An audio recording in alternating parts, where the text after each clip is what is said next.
I'm Daniel Lucas, and welcome to Book 101.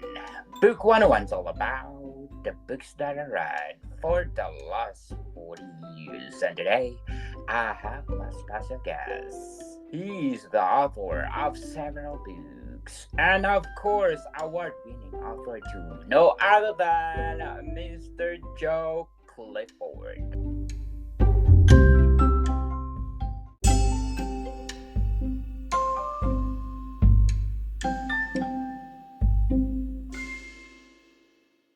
Hi, Daniel. Thanks for having me.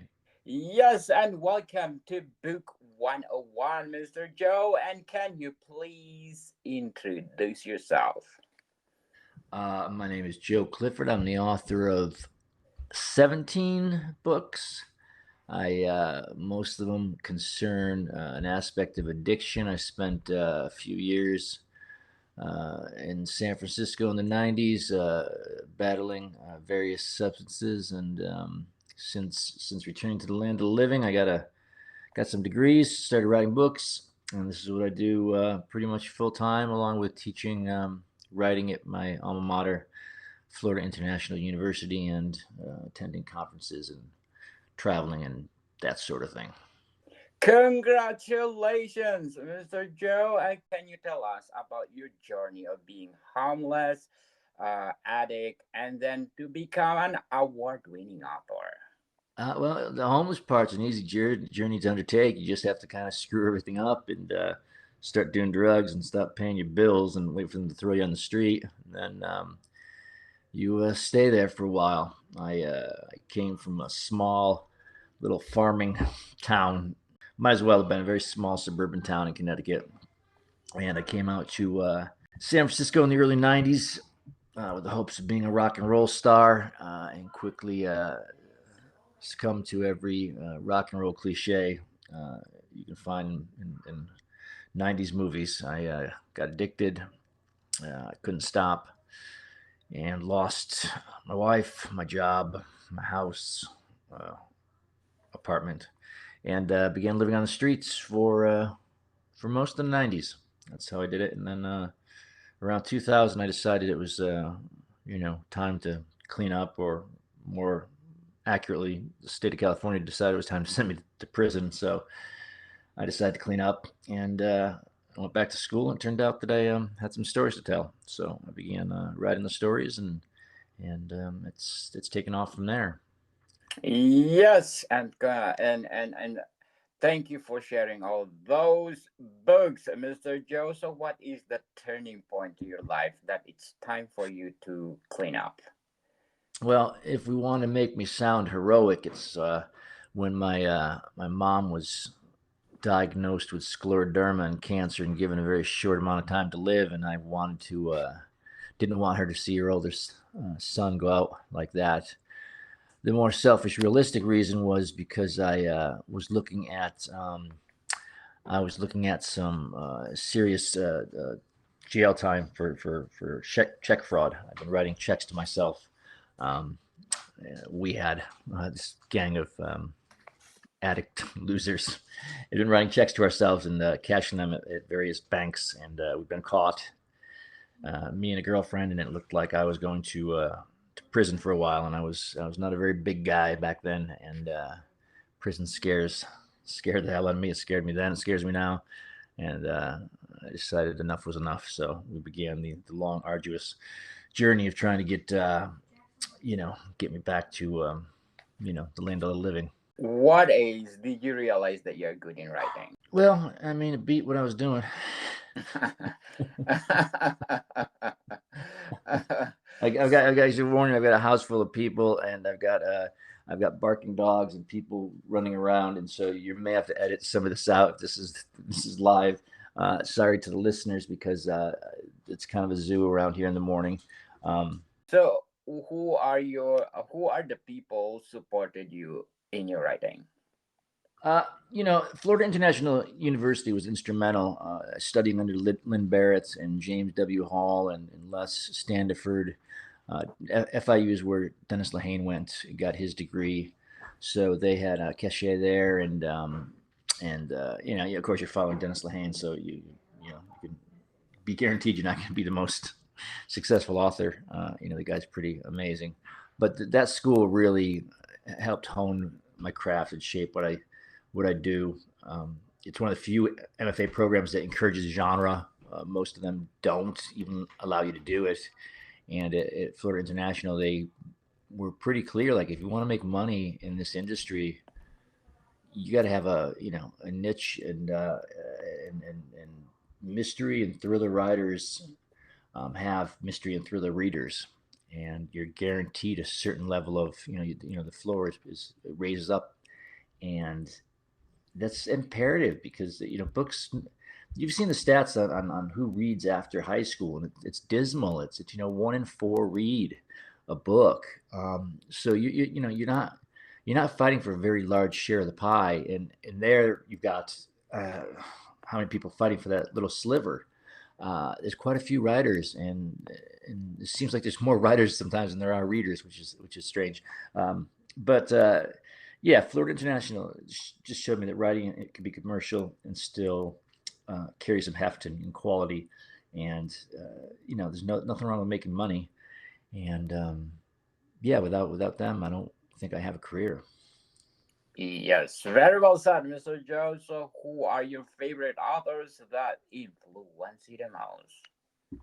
My favorite authors are all mostly these days mostly women, from Gillian Flynn to Mary Kubica, Wendy Walker, Jennifer Hillier, Emily Carpenter, Shannon Kirk, Cara Black. Just these are the writers. Paula Hawkins doing this domestic suspense, which is what I tend to read now. I started out more with the tough guy L.A.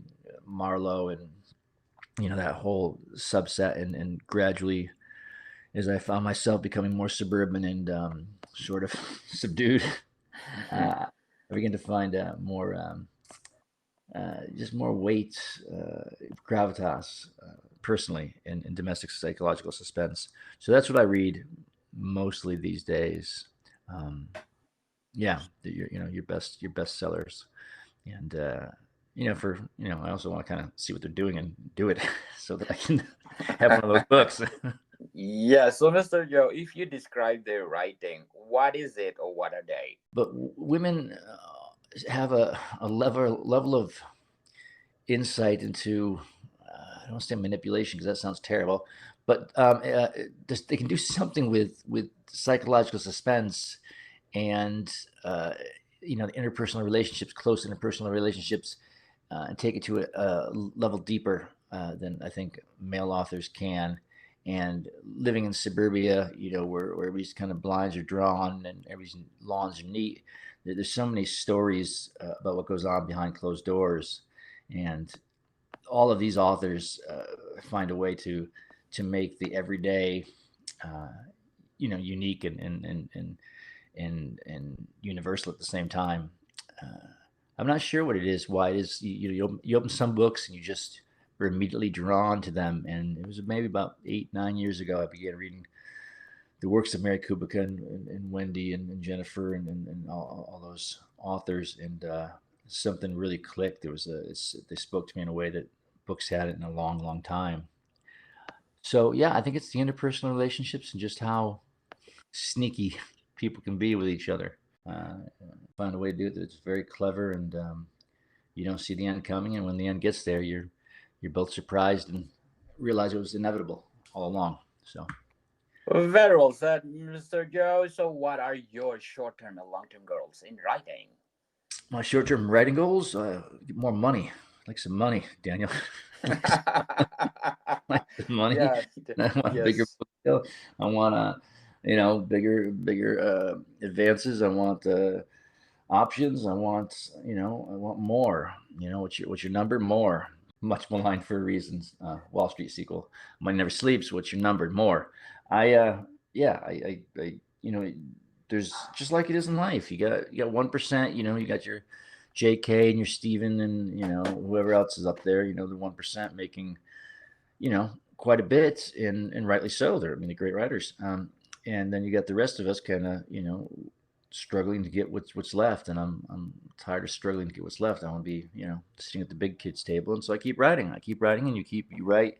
You got to write a book that's true to you, and a book that speaks to who you are and says what you want to say. At the same time, acknowledging an audience and readership, and that recognizing writing does not occur in a vacuum. You can't just write for yourself. You are writing for an audience. There is a reciprocal component to this, and do all those things, and at the same time hope that you sort of can you know find the needle in a haystack, or whatever analogy you want to use for one in a million shot. And yeah, you also have to enjoy the process, which I do. I enjoy the process, but for the amount of money, time you put in, some money back would be nice. Yes. Very well said, Mr. Joe. So, how do you deal with writer's block? I don't think writer's block exists. Yeah, like Manny Kuhn, I take the existence of peaches on hearsay. No, I think if you have a deadline, and you recognize that you have to have a project done and due and ready, and you don't have the luxury of writer's block. I mean, if you're sitting around waiting for some kind of magical lightning bolt to strike you, it'll happen maybe, but chances are it's just like anything else. I mean, people who go to a dental assistance job, they don't, aren't waiting to be inspired. They get up and they get in their car and they drive to their office. And it's the same thing with writing. You sit down, you open your file, and you try not to get distracted by the mind numb of the internet, and you get to work. And one word begets another, and you keep writing. And the more you write, the more the process gets, associated with other things. The way the human mind works. You make your coffee, it's a lot like when I was smoking.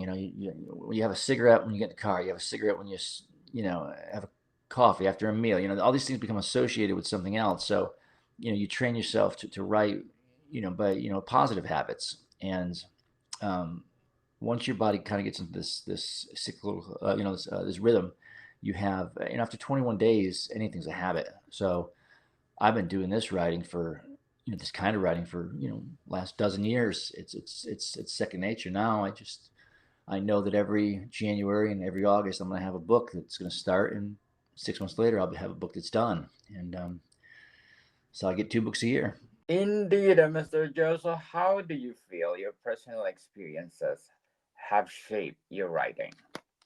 I don't think you can get away with that with writing and not having your personal experiences uh, play a huge role. I mean, you're talking about your belief system, and from how you grew up to the way you view the world, the way you view God, the universe, and everything. The number 42, if we're going to go full Doug Adams, and that's just who you are when you write. That's your authorial footprint. That's your fingerprint. That's just your stamp, and only you have that. That's the author's voice, and only you can tell your story. You could take 12 different authors, you give them the same plot, and really there only are two plots, right? Stranger comes to town, man goes on a journey, and you just tell it from a different point of view. So I my stories could only be written by me, just the same as Mary Cooper's could only be written by her, and Kate Hallahan's could only be written by her, and Dennis Lehane's could only be written by him. That's just how the it works, and it's a beautiful thing, and it's a maddeningly frustrating thing at times. Because sometimes you wish you weren't spending so much time with you. It's the Jerry Seinfeld joke, right? I want to go on a vacation one time where I'm not. As a writer, you spend a lot of time in your head. You spend a lot of time with you, and familiarity breeds contempt, and it also, you get to know yourself better. You get to write better. So it's a fine line, and there's a reason why most writers drink. There's a reason most writers, Yes. creators, there's a bit of madness involved, and you have to do it a while. When you realize, for the prize you're fighting over, all that stuff starts to creep in. So it's just a wacky, wonderful world. Yes, indeed, Mr. Joe. So, what's your daily writing routine like? I write most every day. I'm not so rigid that I can't take a day off. I tend to, I got some health stuff, so I tend to address that in the morning with the gym and whatnot. And there's some days where I take off and I golf, which is harder and harder as my back starts to sort of give out. But then I write, and I spend 4, 5, 6 hours a day writing.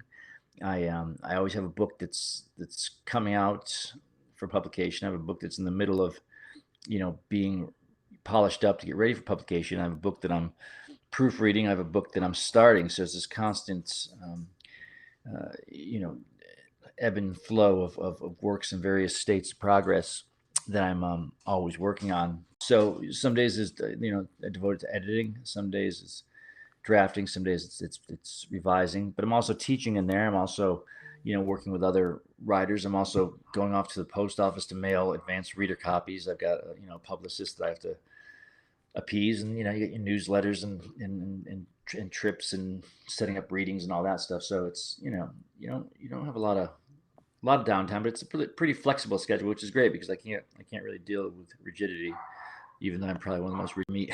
So figure that Definitely. out. Figure that out. Definitely, Mr. Joe. So before we go on, out to the people listening in Florida. Thank you, Florida, for supporting this podcast.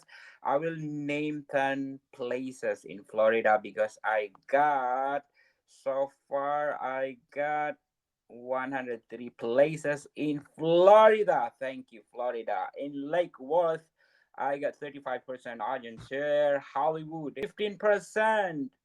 Baytown Beach at 15%, Fort Lauderdale at 13%, Sarasota at 7%, Miami at 4%, Haines City at 2%, Tampa at 1%, and Orlando at 1%. Thank you, Florida, for supporting this podcast because this podcast is created in Power Writers all over the world, like Mr. Joe Clifford. Mr. Joe, which one of your books are we gonna talk about today? We're going to talk about All Who Wander. Yeah, you named all those cities were all places that lived in Florida. So Hollywood, I lived in Florida, Hollywood, Florida. That's where I went to grad school. Was around there. But All Who Wanders, my latest book, and that's the one that's set in the snow and is cold and depressing, which is an inside joke because all my books are snow and cold and depressing. But yeah, this one's based on a disappearance. And I tweak some particulars and make it a story about a family with a missing mom, and I just got a review. I saw the other day. It was like, man, this is an intricately woven story, but this is depressing. These are horrible people, and that's probably the greatest tagline for any book I can have because that's what all my books are. They're intricately woven, and they feature horrible people who do horrible things, and that's been my experience. Most people in this world, everybody in this world, is trying to do the best they can. It's just some people's results tend to suck. I love your cover, Mr. Joe. It's just like a blockbuster movie. Yeah, Uh, like Christian Storm. He's a really great designer, and I worked with him at Ocean View and with the Jay Porter stuff. So when we started, doing this with Square Tire, I asked him to come along, and he was sort of retired, and he came out, and I couldn't be happier. He's just terrific individual, great artist, and he really gets what I'm doing. So yes, it's awesome. So, Mr. Joe, all who wonder how did you crafted it? I I like to take true crime stories, and this one is no different. It was a story that really kind of disturbed me about a young woman who one day just got in her car, and they found her car in a snow wreck, and they never found her. And then it's how all stories begin, right? Like, what if, what next? You imagine, what if this happened to me, or what if this happened to somebody I knew, or you come to these end of the road sort of forks in the road, and then you have to decide what happens next. And that's what as a writer and artist you do. You sort of you take your anxiety and your fears, and you let them run wild. uh, and I start imagining the worst case scenarios, and then I started imagining the past for this woman and what she was running from, and then you add your side characters, and how they would have impacted somebody who may or may not have chosen to start a new life, and how that life could have been interrupted, or maybe it actually is, the rarest of rare, somebody got away with it. So yeah, you take it. You take a. I take them to take a specific event and ask what if, and go from there. And there's a voice in my head, among the many voices in my head, that encourage me to go down this road and down that road, and something will click, and then all of a sudden you see it and you feel it, and you have the when you got it, and when you don't got it, and yeah, it's a strange process being a writer. Every time I write a book, I'm always like, I don't know how I can't do that again, and then every 6 months I'm doing it again. So um, I don't know, either I'm lucky or damned. You can decide. You're lucky, I think. So, Mr. Joe, what inspired you to write All Who Wonder? I like I've always been fascinated by siblings. My brother Josh passed away 6 years ago. He was my best friend, and he was troubled, and we were both troubled in the same way. And the idea of siblings is, I have kids, and that's different. That's like a new start, sort of. It's a chance, Obi-Wan to Luke Skywalker, this mentor to protege thing you're doing, but it's not, it's not really a relationship of equality. Siblings are sort of right on your, the same radar, same frequency you are. And if you come from a house without a lot of love, which is how I kind of grew up, and a lot of people I knew grew up, siblings fight for what little bit of love there is. So, we all need it. We all want it, that love. And maybe as kids, we don't have the best relationships, but then you get older, you start to realize this shared bond you have, the shared enemy you have. And so this, All Who Wanders takes a moment, just a short 6 year span in this woman Brooke's life, where she meets a half brother she didn't know she had. And it's actually, I think they're together in the same house for 4 years. um, and how much that can impact the course of your life, and things that happen, and things you say, and things you do when you're 14 or 16 and 19. I mean, I said and did some pretty horrible things in my youth. I did some pretty horrible things yesterday, but you carry these things, these scars, these I don't know if you want to call it guilt trip or survivor's guilt. You carry these with you, and they shape everything you do. And that's fascinating to me, that you could live an entire life and do some wonderful things, but there's some things you may have done when you were 14 that were so egregious and so offensive to God. I grew up, I'm a Reformed Catholic. Um, that you're kind of cursed in a way. That some sins are too big, and then conversely, there's also the part of you that has to learn to let go and forgive yourself, and move on, and heal, and there are people who I knew back in my junkie days, who will never forgive me for things I've done, and nor should they.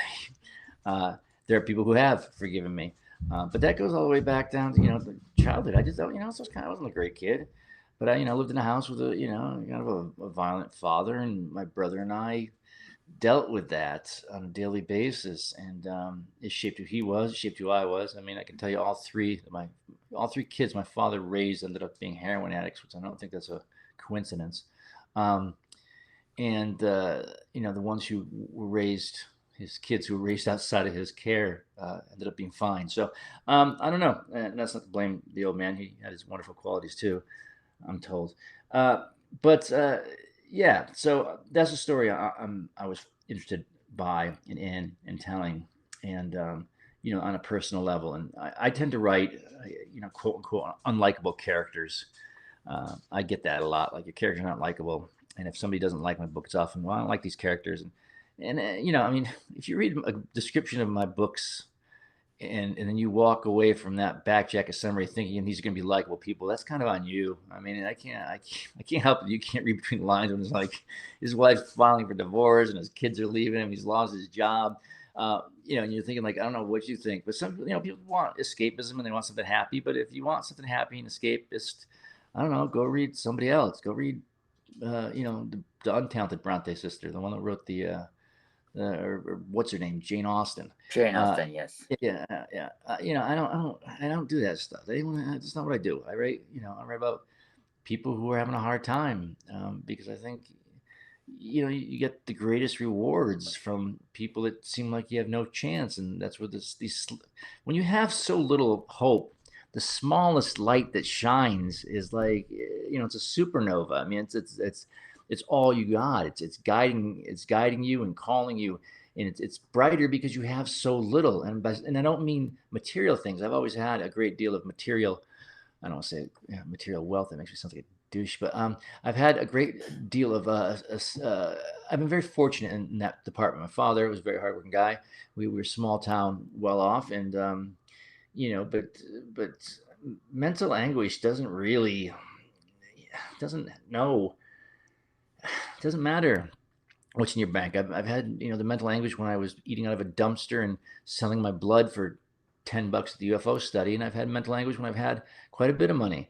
It it's just how some of us are wired, and the people I've always been fascinated by and drawn to are the ones who seem to have a little bit of a harder time with the day to day. Just the ones who wake up and go, yeah, I'm not sure I can make it through today. And that's the story I've always wanted to tell. It's the Bruce Springsteen sort of ethos of, some men start dying little by little, piece by piece, that racing in the street line.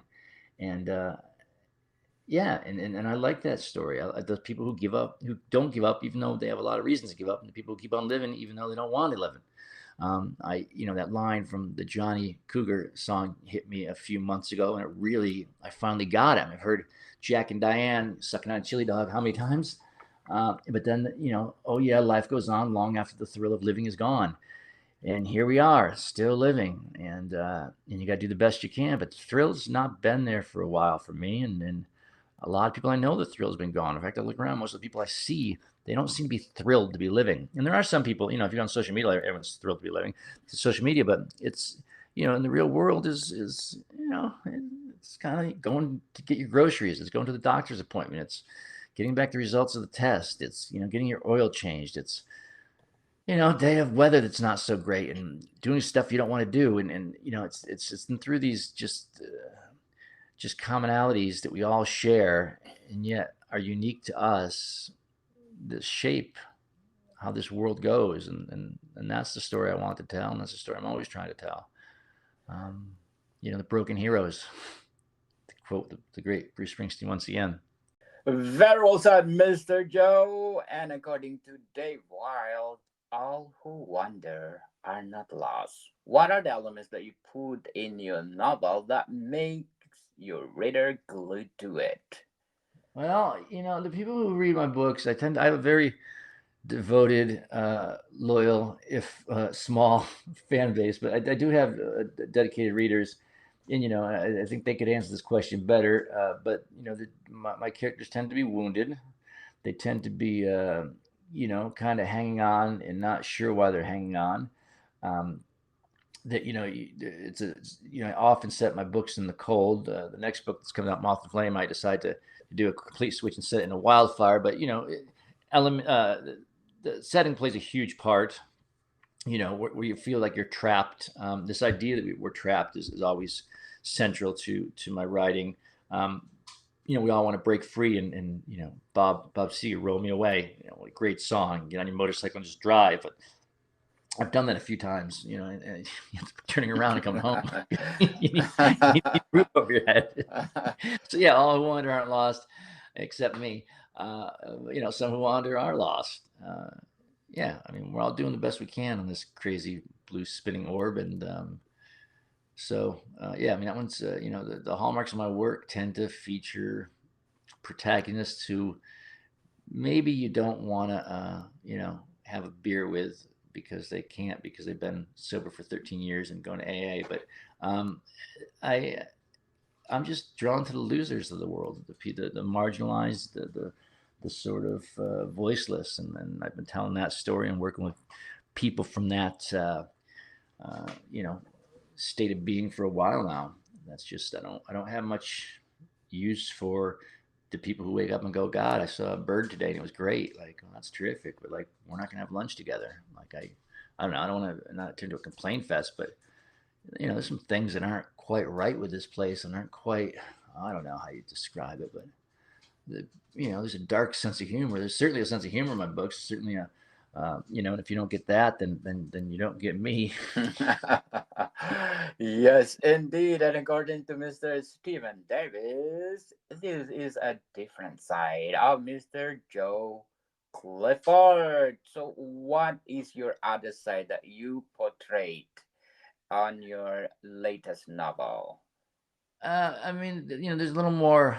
I guess there's a you could look at this in a sort of way as a happy ending. I mean, what I wanted to look at was, there's a writer from Canada, Chris Walter, and he had a book called East Van, and I remember in the book he does this great thing with character arcs where he sort of takes a guy who has everything and then, turns it on its ear and then takes the other side, and I like that, a bad guy becoming good and a good guy becoming bad, and a guy or woman or somebody who committing a sin doing something that's not right and having to pay back, the gods, the cosmos, the universe, and then somebody who did something who maybe one could argue was worse or one could argue wasn't as bad and had to pay a deeper price because they carry that internal shame with them.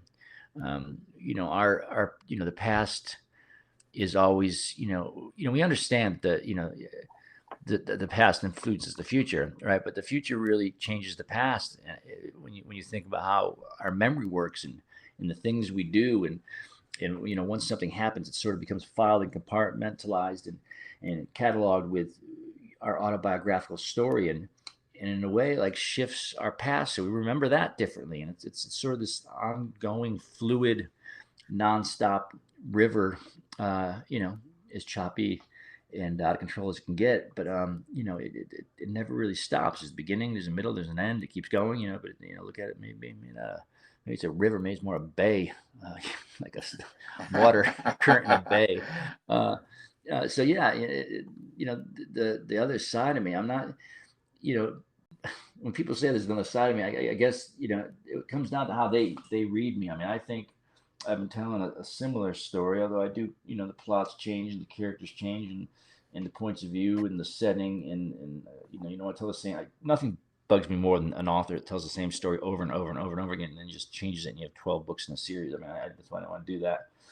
I probably would have more money though if I did, but I'm always trying to tell a different story in a different, different point of view and vantage point. But yeah, you can still edit it down and whittle it down to its essence, which is, you know, a person trying to find a place where they belong, which I think is what we are all struggling to find: a place of acceptance, a place where we belong, a place where we can love ourselves and feel wanted and not feel like we're not good enough. And I think at any moment of any given day, most of the people I know, the people who I'm friends with, struggle with these things, and and those are the people I've read about. So yeah.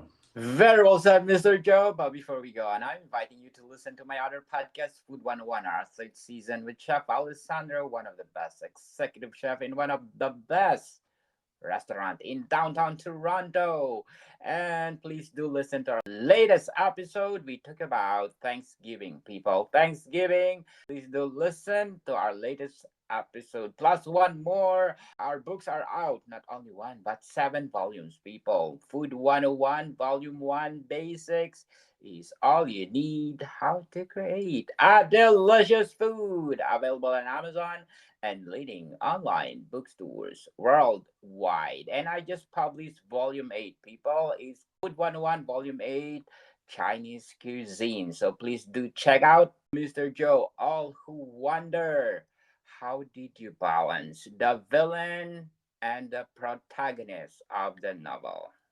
Yeah, I mean it's a great question. I guess it depends on who's reading and who they're rooting for because I think everybody in that book is both a hero and a villain simultaneously. At different junctures.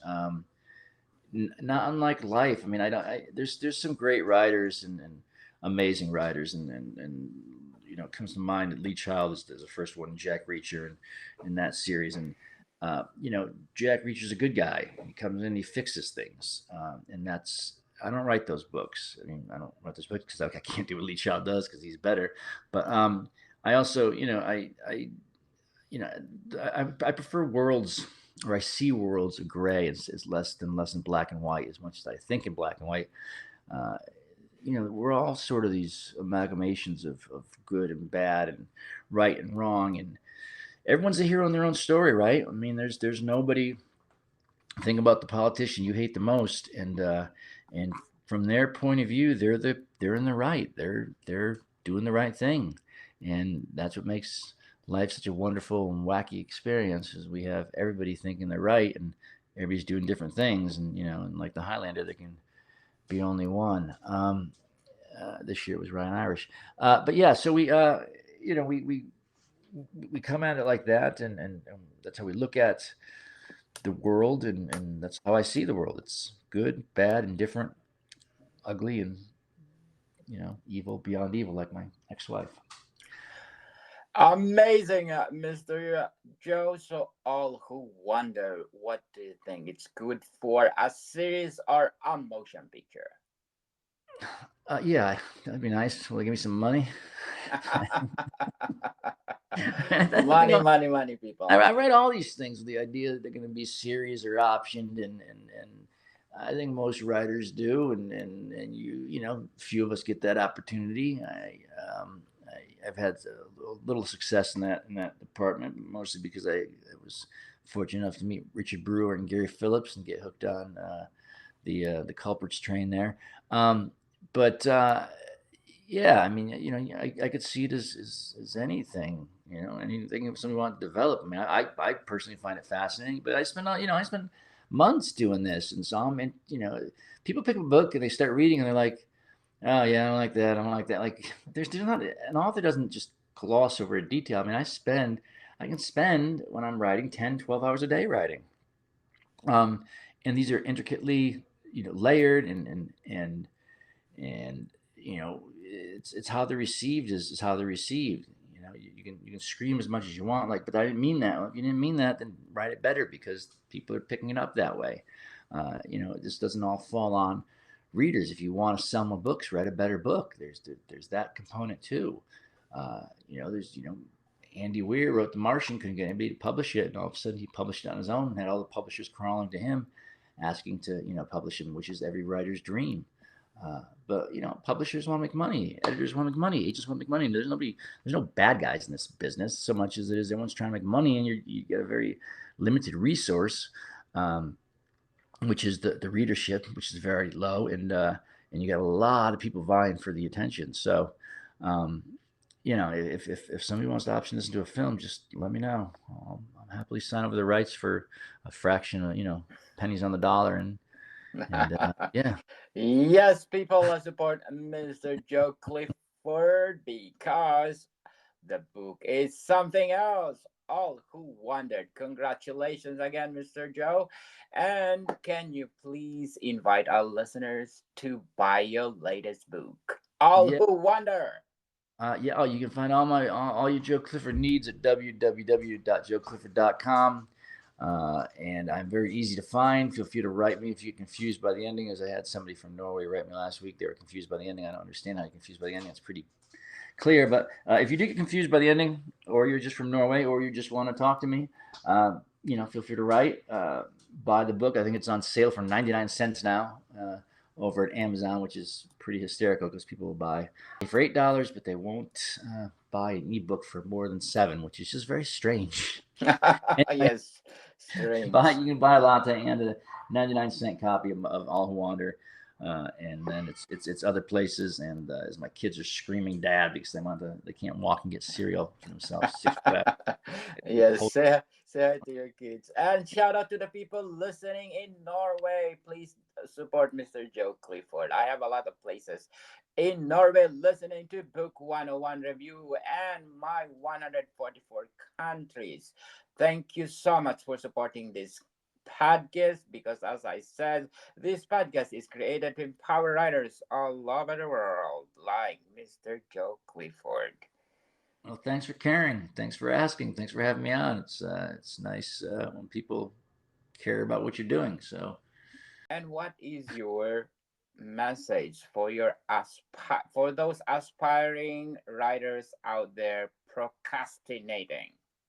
If you can keep procrastinating, don't and not write. My writing advice, it's gonna sound like a joke, but it's always the same. Don't do it. Find something else to do. Go get a job. Do anything besides write. But if after that passionate plea to dissuade you from being a writer, you're still here and you're like, I got to do it, then just understand you're in this for the long haul. That nobody really is gonna care as much as you do. You got to make them care, and you got to work with people, and ultimately you have to produce the words, quality words, quality words, quality words, and that begins by putting yourself in the chair and reading, and reading and reading and studying and reading and treating writing with the respect it deserves. It's a craft, it's a profession, it's a field, just like a mentor and an artist and a protege and an apprentice. You have to learn a craft, and you have to put in your 10,000 hours, and you have to put in your 100,000 hours, and you will never achieve perfection, and you'll always be chasing it. So you can have that lovely dose of self-doubt with you most of the day. Yes, people, if you have the passion to write, go for it. Stop procrastinating. Probably you are one of the best in the making. So, Mr. Joe, thank you for your time. Thank you for yours, and look forward to doing this again, Daniel. Bodycom people, see you soon.